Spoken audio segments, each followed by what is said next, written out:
Slide 6, defining philosophy. Philosophy is not easy to define. We can show this pretty easily by comparing definitions for other fields of knowledge that are relatively easy to define, and then comparing them with what we've already heard about philosophy.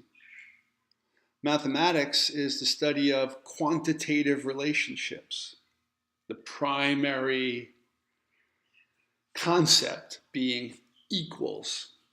All the stuff on this side of the equation equals the stuff on this side of the equation, or it's not equal or not equal.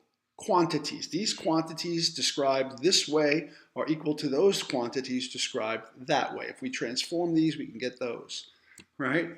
That's mathematics. Physics is the study of physical objects and forces and the nature of them and how they interact and behave. Things that are physical. Biology is the study of bios, things that are living. And the ology part comes from the Greek word logos, which means word, singular. A word is a logos. The word logic comes from that because remember, logic is about meanings, like contradiction goes against meaning, right? Logic is about meanings or words. Bachelor, married, unmarried, how those words relate to each other. That's logic, right? Oh, I skipped a few on my list. Sorry, logic is further down, so I'm jumping around. Oh yes, right. I forgot. I was saying biology, the word logos gives us the ology ending in English. So blankology is the study of or words about blank.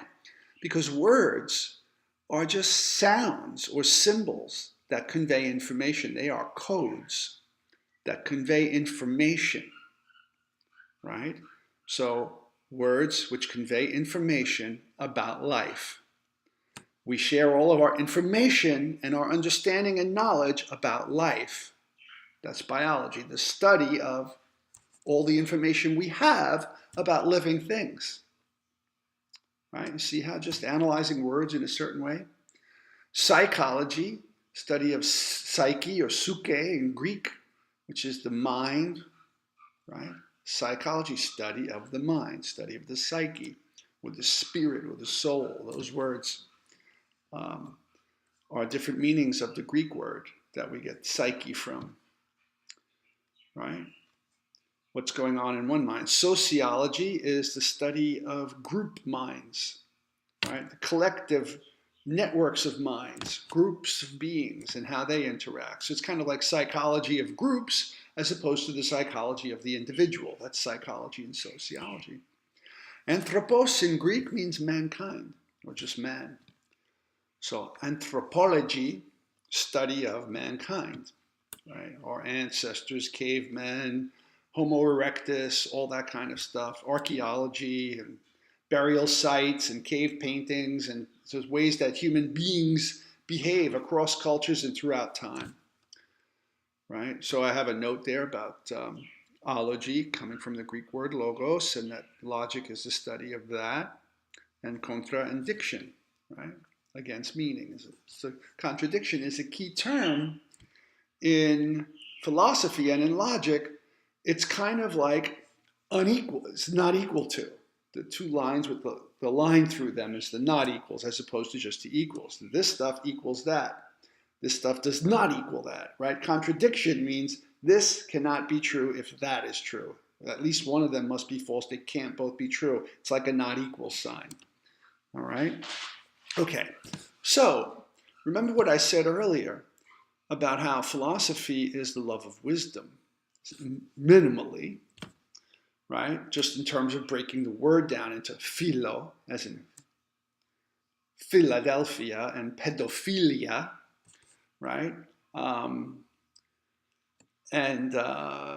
an Anglophile or an Indophile is a lover of all things English or Indian, right? Philia, philo, philimu, my friend in Greek, right?